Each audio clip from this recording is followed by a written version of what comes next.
The Hilton lobby air was too warm, smelling faintly of stale coffee and industrial cleaning solution. I sat on a plush chair near a potted palm, watching the steady procession of businessmen and flight attendants. But my eyes were fixed on the row of elevator doors. My stomach felt like a clenched fist, a cold, heavy lump. It was just after 2, the time Gus usually finished his meetings for the day. Then I saw them. Betty, her red scarf a splash of color against her dark coat, stepping out with Gus. Their backs were to me as they walked toward the next bank of lifts. His hand rested lightly on her lower back, a familiar, possessive gesture. The elevator doors opened again, and they stepped inside, a flash of their profiles before the steel panels closed. I watched the numbers above click up. 1, BC. Then the 12th floor light glowed, holding steady, a cold, knowing eye confirming everything I'd feared. My mind didn't stay in that moment. It drifted back, as it always did these past months, to the gnawing quiet that had settled over our house. The silence stretched between us at dinner, in the evenings when she used to read beside me. I'd looked away from it, pushed it down, told myself it was just work, just stress, just us growing older. I thought of Betty, her long, thick hair that she'd worn down her back since I first met her, the way it used to fall across my pillow in the mornings. She had a way about her, a quiet charm that drew people in, made them feel comfortable. I remembered the way she could make an entire room feel like she was talking only to them, and the way she used to look at me, like I was the only one who truly understood her. That look was gone now, replaced by something I couldn't quite name, something distant. The first real crack came at the company Christmas party. Brenda Olson, a nurse from accounting, had leaned in, glass of lukewarm punch in hand. "Saw Betty the other week," she'd said, her voice dropping. "At Giuseppe's, with that Jensen fella." She'd paused, letting it hang, then added, "He's a handsome one, ain't he?" I just nodded, mumbled something about a business lunch. Later that week, I'd asked Betty, casual-like, if she'd eaten at Giuseppe's recently. Her face had gone pale for a second. Then she'd smoothed it out quick, like pressing a wrinkle from a dress. "Oh yes," she'd said too quickly, "with some of the girls from the office. You know how it is." I hadn't pressed, but the image of her face, suddenly bloodless, stayed with me. A few weeks later, I sat with my father, George Miller, at the diner, steam rising from our coffee cups. "Dad," I'd started, not looking him in the eye, "what would a man do, hypothetically, if he found out, if he needed to protect himself, his future?" George, a man who built his life on solid ground and unspoken truths, had set his cup down with a clink. He'd looked at me, his eyes wide with a shock that had spoken more than any question. I hadn't needed to say more. He'd understood the hypothetical perfectly. My supervisor, a decent man who'd seen too many good employees burn out, had called me into his office last month.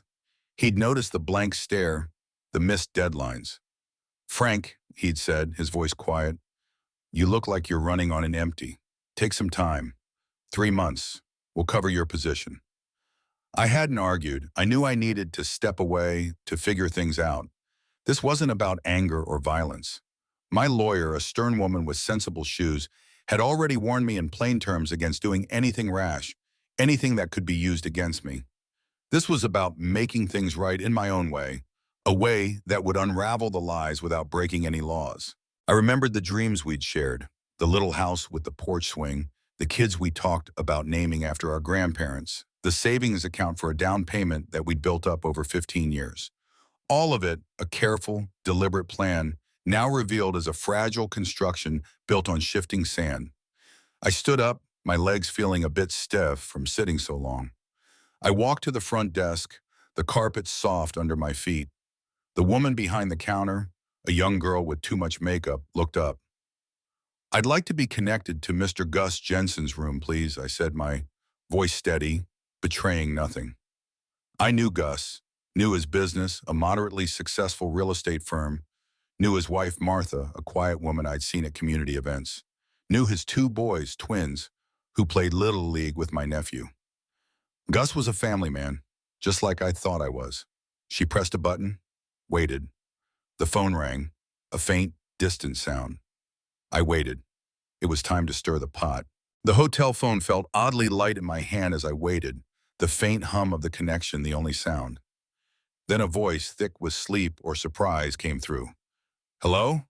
Who is this?" It was Gus, his tone a mix of confusion and irritation. He hadn't expected a call. "Frank Miller," I said, my voice as steady as I could make it, careful to keep any tremor from my throat. I watched a bellhop push a cart laden with luggage past me, his uniform crisp and impersonal. "I believe you are with my wife." The line went dead quiet. Not a click, not a breath, just a sudden, absolute silence that stretched out, long and heavy. I pictured Gus, probably sitting on the edge of the bed, the phone against his ear, his face draining of color as my words sank in. I heard a fumbling sound, like the phone dropping, then a muffled thud. A woman's voice, Betty's, low and surprised, a gasp quickly followed by a hurried whisper. I couldn't make out the words, but the panic in her tone was unmistakable, a sharp, ragged edge. "I'm coming up," I stated, my voice still even, calm as a lake in October before the first freeze. "We need to talk." I didn't wait for a reply, didn't need one. The message was clear. I hung up the receiver, placing it carefully back into its cradle. It felt heavier now, as if the conversation had imbued it with some physical weight. Instead of walking back to the elevators, I found the door to the stairwell, pushing against the heavy fire door.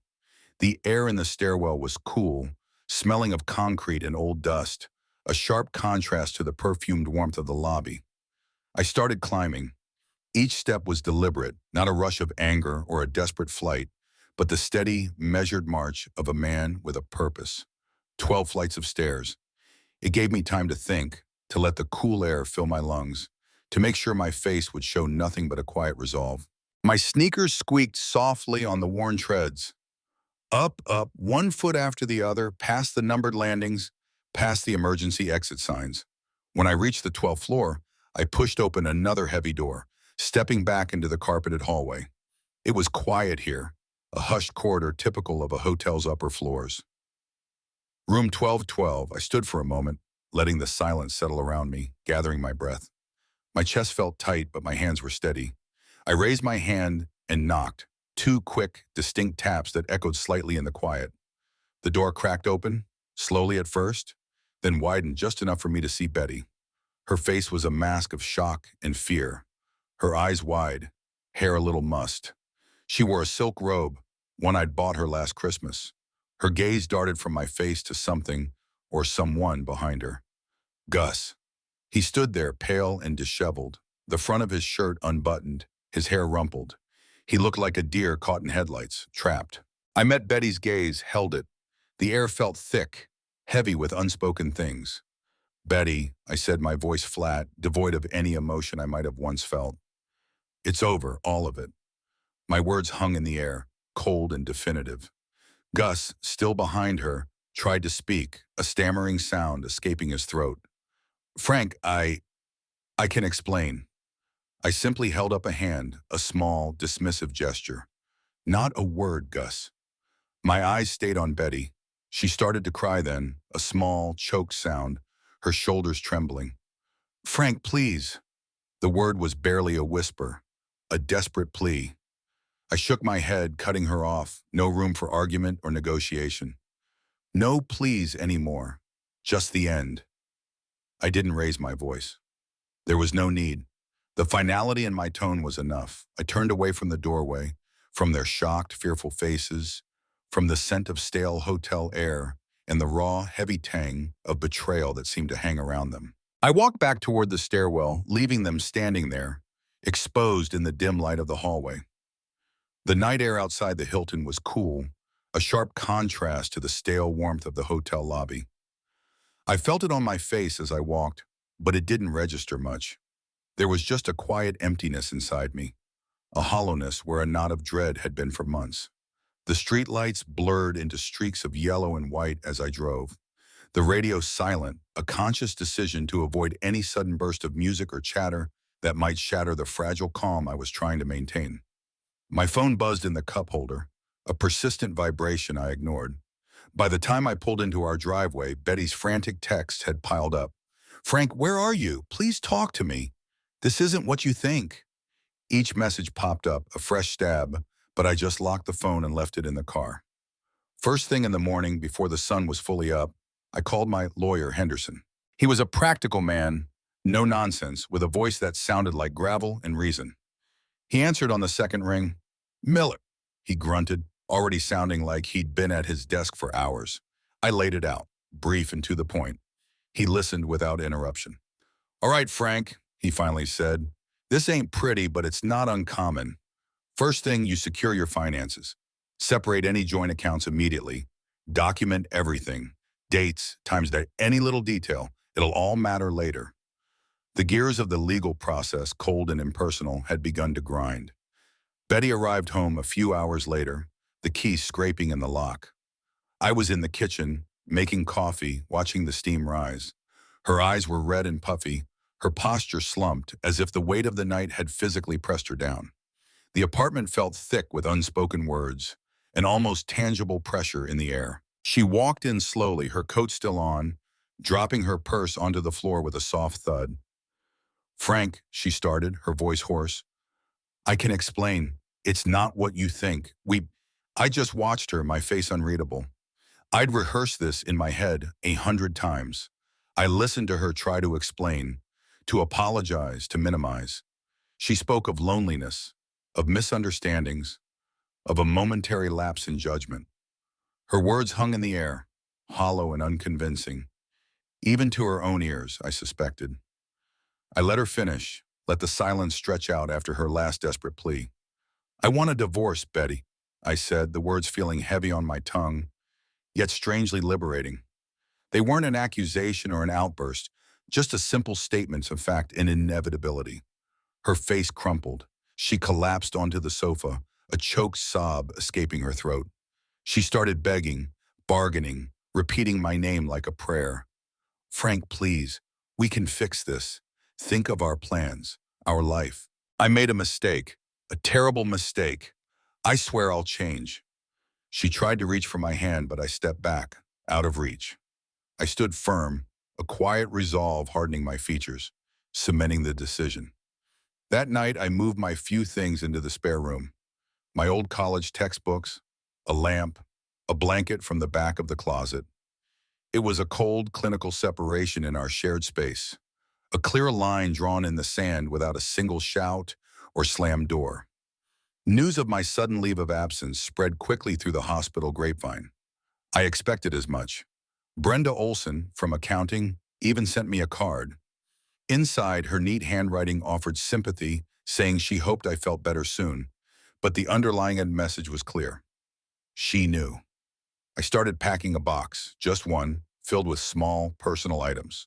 The worn photo album, a ceramic mug my nephew made in art class, a battered paperback I'd read a dozen times. It felt like the start of an exodus, a quiet departure from a life I'd built. My parents called, their voices laced with worry. I talked to my father, George Miller, keeping my voice steady, omitting few details. He listened, his usual gruffness softened by concern. "Frank," he said, after a long silence, "I got a friend with a quiet cottage out by the lake. Empty right now. Might do you some good." I agreed without hesitation. "Yeah, Dad, that sounds good. I just needed out of this quiet, suffocating apartment, away from the ghost of what we once were." The small cottage by Lake Erie was a temporary haven. It was sparse, just a few pieces of mismatched furniture, but clean. The air smelled of damp earth and pine, a welcome change from the apartment. I unpacked the single box I brought, placing my few possessions on a dusty shelf. Betty tried to call my mother, Helen, a few days later. I wasn't there, but I heard about it from Dad. Helen, usually effusive, had kept her tone cool, distant. "You'll have to speak with Frank, dear," she'd said. And then, after a brief, awkward silence, "I'm busy, Betty. Goodbye." It was a polite dismissal, but sharp enough to cut. My family, I realized, was already forming ranks. Word traveled fast in our town, carried on the invisible currents of gossip and neighborly observation. Martha Jensen, Gus's wife, lived 2 streets over from my parents. She heard whispers at the grocery store, then at her book club. She started putting the pieces together, the late nights, the unexplained absences, the new red scarf Gus had bought. The confrontation in the Jensen household, I later heard, was loud and public. Martha had thrown Gus's clothes onto their perfectly manicured lawn, shirts and trousers scattered among the sprinklers, a defiant, heartbreaking spectacle for the whole street to see. Gus's landscaping business, once respected for its meticulous work, began to face a silent boycott. Calls went unanswered. Estimates were ignored. His truck, usually bustling with activity, sat in his driveway for days. The well-manicured lawns in town slowly began to grow shaggier. Betty wasn't immune either. At the bank, her colleagues, once friendly and chatty, gave her sidelong glances. Conversations hushed when she walked into a room. Her efficiency reports, usually exemplary, suddenly came under scrutiny, marked by minor errors that had previously been overlooked. The ripple effect was spreading, quiet but pervasive. I leaned on George, my father, in those first weeks. He wasn't a man for grand speeches, but his support was solid. He'd show up with a carton of milk or a bag of groceries, fix a leaky faucet without being asked. He'd just sit on the porch with me, staring out at the lake, not saying much, but his presence was a comfort. The first meeting with the lawyers was cold, transactional. Henderson and Betty's lawyer, a sharp woman named Ms. Davies, sat across a polished table, their faces professional, devoid of emotion. I felt like I was watching a play unfold about someone else's life, my life, stripped down to numbers and legal terms. Discussions turned to shared assets, the old car, the furniture, the small pension fund, and then the down payment account, the substantial sum we'd saved for the house we never bought. Each item was a ghost of a dream, picked apart and cataloged. I reflected on the names we'd picked for our future kids. Sarah for a girl, after my grandmother. Michael for a boy, after her uncle. The baby room we'd planned, painted a soft yellow, filled with a crib and a rocking chair. The depth of the lie hit me anew, not just the physical act, but the way it had poisoned all those future moments, made them into something hollow. One afternoon, I saw Gus at the grocery store. He was pushing a cart, his usual swagger gone. Our eyes met for a quick, uncomfortable second. His glance averted first, darting away like a startled animal. He looked smaller somehow, his shoulders slumped. I grabbed my loaf of bread and moved on, the encounter leaving a bitter taste. I took long walks by the lake, the vast gray water a mirror to my own quiet desolation. The cold wind whipped off the surface, stinging my cheeks, but I barely felt it. I spent hours sorting through old photos, Betty's face smiling back at me from faded prints, from birthdays and vacations, from the early days when everything felt simple and true. She looked like a stranger now, the woman in the pictures existing in a past that felt entirely separate from my present. The realization dawned, slow and heavy. The betrayal wasn't just in a hotel room, a single moment of infidelity. It was in every shared meal, every quiet evening, every planning session for our future that followed. The lie had been woven into the fabric of our daily lives, making every memory tainted. I started writing then, in a worn, leather-bound notebook I found in a drawer. Raw, honest words, scrawled in my untidy hand, a quiet confession to myself. The divorce proceedings formally commenced with a pile of paperwork, affidavits, motions, financial disclosures. It was a cold legal dance, intricate and devoid of human warmth. My signature on one document felt no different from signing a consent form for a routine medical procedure, yet it was dismantling my entire life. Betty's lawyer, Ms. Davies, was sharp, attempting to paint me as a workaholic, emotionally distant, blaming my long hours at the hospital for Betty's supposed loneliness. She tried to frame it as neglect, as if my dedication to my career was the root cause of Betty's choices. Henderson, my lawyer, calmly presented the evidence of the affair. Phone records, hotel receipts, discreetly obtained.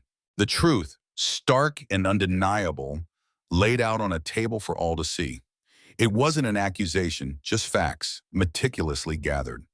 During the discovery phase, in a small, windowless conference room, Betty's controlled facade finally cracked. She'd been cool and composed until then, but under the relentless questions about dates and expenses, she had an outburst. Tears, accusations hurled at me, painting me as uncaring, unfeeling. It was brief, a raw burst of emotion, Then she quickly regained her composure, wiping her eyes and straightening her shoulders. The display felt rehearsed, almost performative, leaving me cold. I felt an immense weariness, deeper than any physical exhaustion. The process was draining me more than any 18-hour shift in the ER. The emotional toll was heavier, less tangible, leaving me hollowed out. I started seeing a therapist, a kind, older woman with gentle eyes and a quiet demeanor. She listened patiently as I talked about the burnout, the profound sense of loss that permeated everything. She nodded, offered few words, but her presence was a quiet anchor. My brother Tom dropped by the cottage one evening with a case of beer. He just set it on the small kitchen table, no words needed, just the quiet company of family. We sat on the porch watching the last light fade over the lake, drinking silently, the shared understanding, a comfortable balm.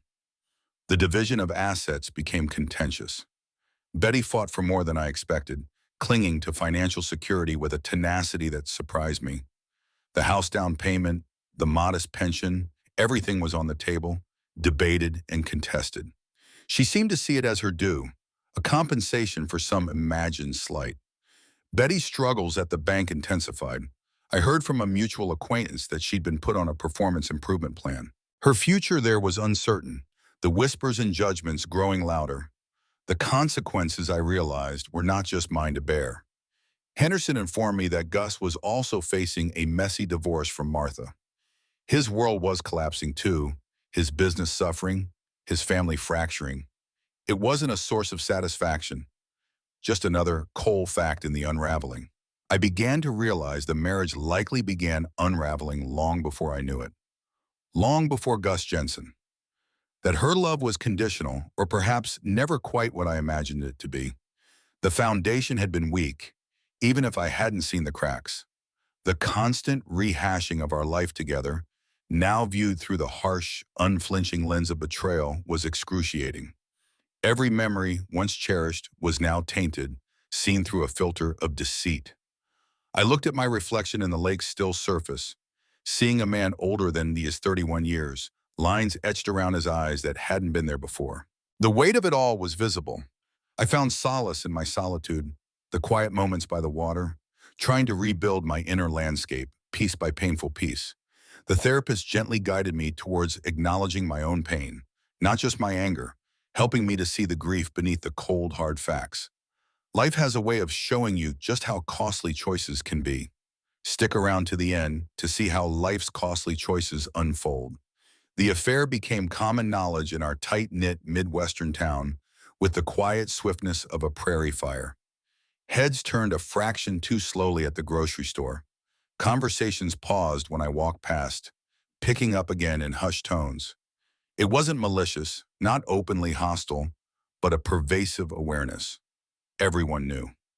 Gus Jensen's business, once a familiar sight of green trucks and cheerful crews, faltered dramatically. He lost key landscaping contracts. The city park, the new elementary school, they all went to competitors. His equipment, mowers and trimmers, sat idle and gathering dust in his yard, a quiet monument to his declining fortunes.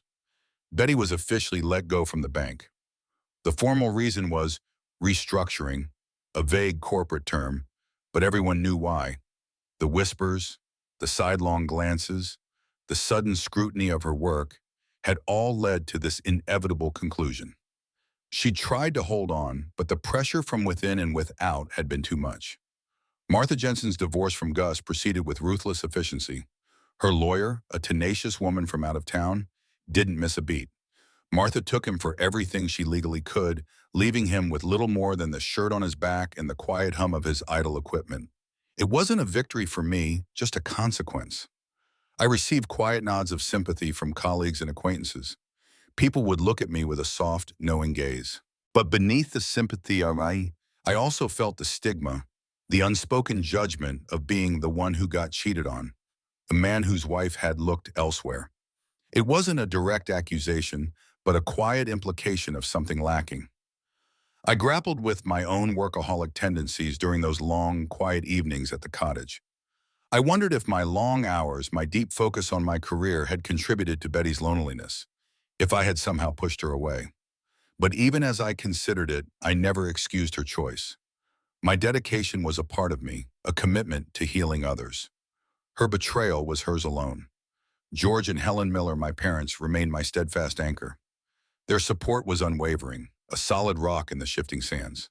Their disappointment in Betty was palpable, often expressed in the quiet clinking of coffee cups rather than in harsh words. But it was there, a shared understanding.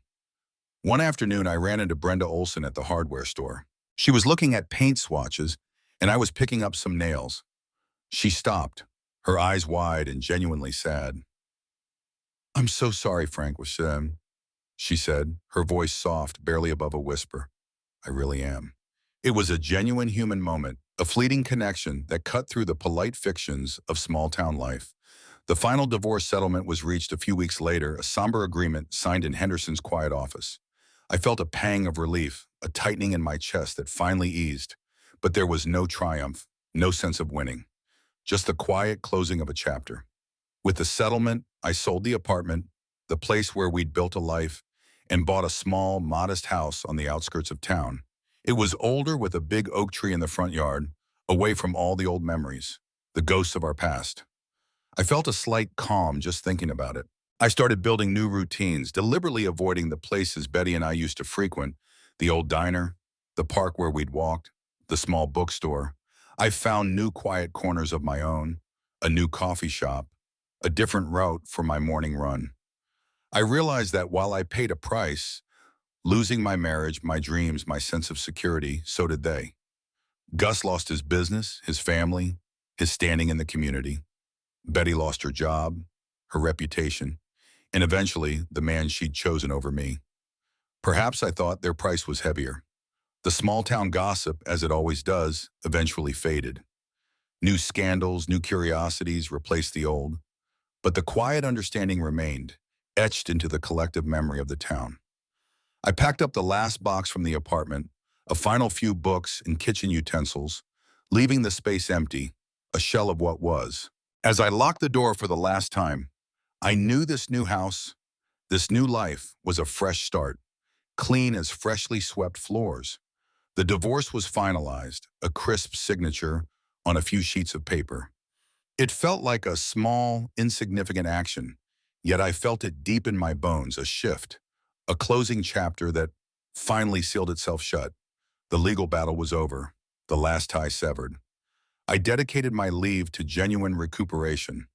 I started running along the lake path, the cool air filling my lungs, my footsteps rhythmic on the gravel. I started a small garden in the backyard of the new house, turning over the dark earth with my hands, planting simple herbs and vegetables. The physical work was a quiet balm. I also began researching different areas of medicine, considering a less intense, more community-focused role, family practice perhaps, or even a rural clinic. The frantic pace of the ER, while once exhilarating, now felt like a cage. I craved something quieter, more personal. Betty, now jobless and divorced, was forced to move back in with her parents in a different town, a few hours west. Her pride, I imagined, was shattered. It was a complete unraveling from the life she had once carefully curated. Gus Jensen's business was completely gone. The equipment had been repossessed, the trucks sold off. He was rumored to be doing odd jobs, manual labor, living meagerly in a rented room. A shadow of his former self, his once brash confidence now evaporated. The town had a long memory for such things. I felt less anger now. It had slowly dissipated, replaced by a profound sense of loss and, strangely, acceptance. The gnawing ache in my stomach, the constant hum of betrayal had finally subsided, leaving behind a quiet space. During my leave, I started volunteering at a free clinic for uninsured families in a neighboring town. It was a small place run on a shoestring budget, but the purpose was pure. No politics, no insurance claims, just helping people. It was a rediscovery of the fundamental reason I'd gone into medicine, away from the ER's frantic pace and the hospital's bureaucratic layers. It was there during my shifts that I met Sarah. She was a volunteer nurse with kind eyes that crinkled at the corners when she smiled. Our conversations were easy, light, about patients, about books, about the weather. There was no pressure, no expectation, just a comfortable rhythm of shared moments and quiet understanding. We'd talk over lukewarm coffee during breaks or while tidying up the exam rooms after closing. I started to realize that happiness wasn't about grand plans or perfect lives. It was about quiet moments, genuine connections, and a deep sense of self-respect. The elaborate life I had envisioned with Betty had been a fragile thing, built on a shaky foundation. This new, simpler existence felt more solid. The Midwestern landscape, with its vast fields stretching to the horizon and its clear, endless skies, no longer felt heavy with expectation or disappointment. It felt open, full of possibility, a mirror to the new space opening within me. I started going to local town events again, a summer fair, the farmers market on Saturday mornings. I found a quiet place within the community, not as Frank Miller, husband of Betty, but simply as Frank. I'd buy fresh vegetables, listen to the local band play, exchange a few words with neighbors. I learned to cook simple, hearty meals for myself. Roasts, stews, fresh salads. There was a quiet comfort in the routine, the chopping of vegetables, the smell of garlic and herbs filling my small kitchen. It was another small act of building a new life, one brick at a time. I reflected on the idea of paying the price, realizing it wasn't a single event, a one-time reckoning, but an ongoing process. A slow, steady unfolding of consequences, both seen and unseen. Slowly, deliberately, I let go of the resentment that had clung to me like a damp cloth. I understood that it only poisoned me, keeping me tethered to a past that no longer served me. It was a gradual release, not a sudden snap. I realized that sometimes letting go is the hardest, but most necessary, step toward true freedom. It wasn't about forgetting, but about moving forward, unburdened. Months had a way of turning into a year, one quiet season bleeding into the next. I was settled in my new house, the small garden out back thriving with tomatoes and peppers. A quiet rhythm had established itself, a comfortable pattern to my days. Occasionally, I heard news of Betty, usually through Tom or George, who heard it from someone else.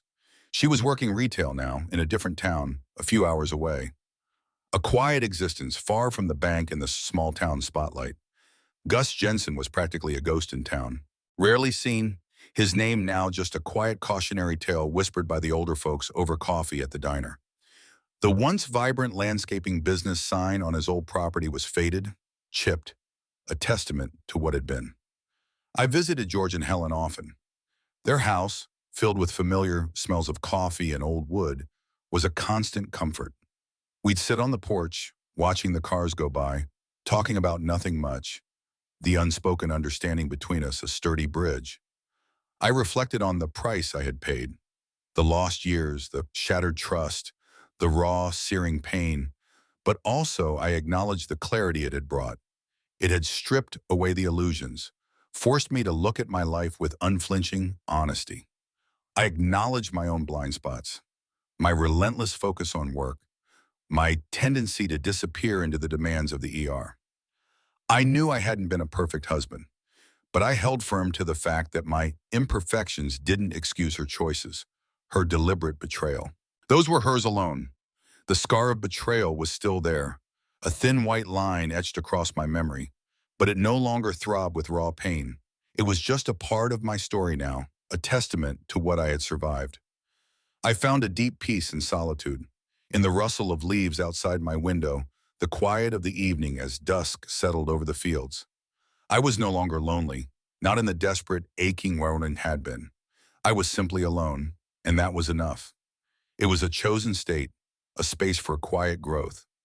My conversations with Sarah at the clinic grew warmer, a slow, gentle budding of friendship, like a spring blossom. There were no demands, no expectations, just a comfortable presence, a shared laugh over a difficult patient, a quiet observation about the changing seasons.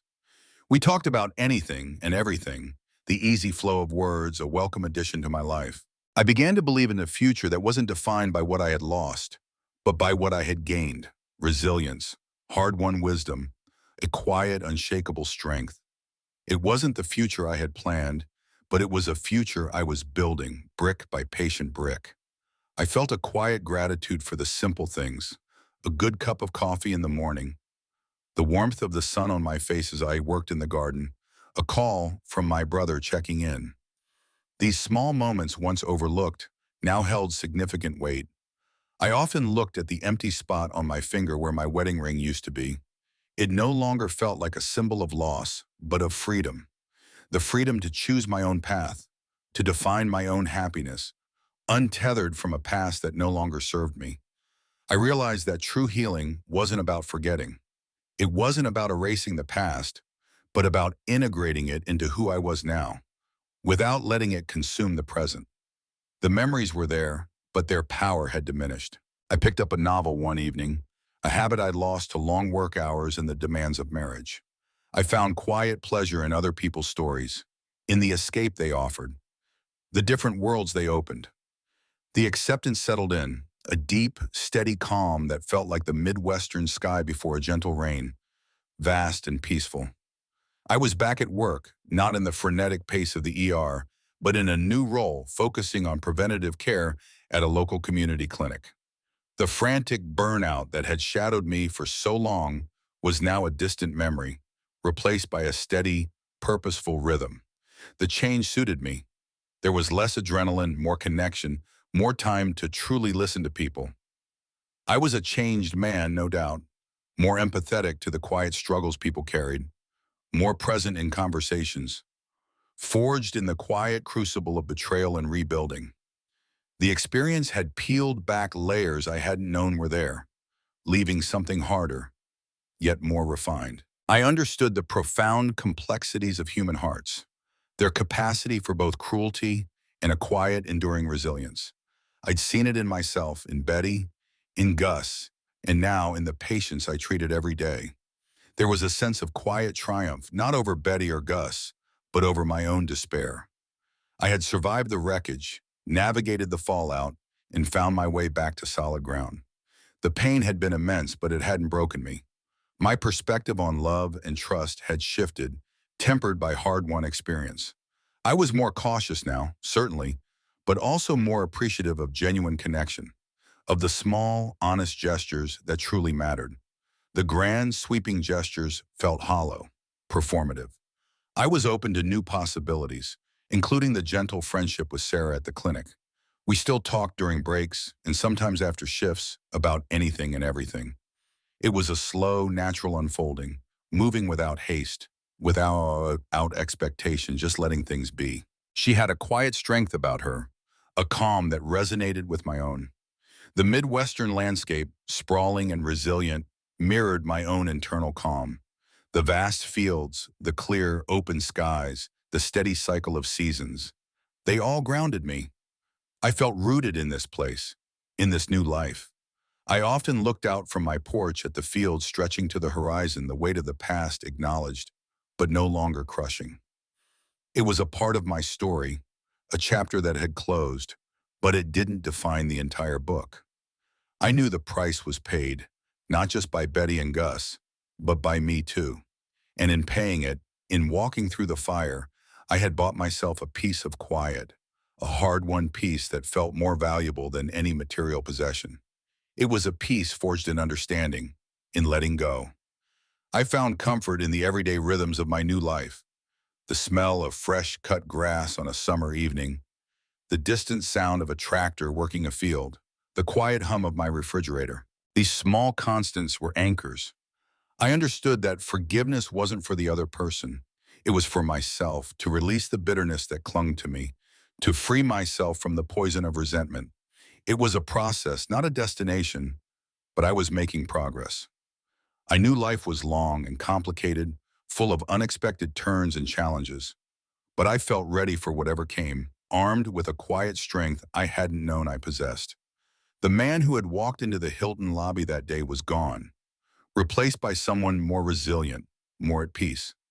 I continued to write in my notebook, not just about the past, but about the present, about my thoughts, my learnings, my quiet observations of life. It was a way of processing, of understanding, of simply living.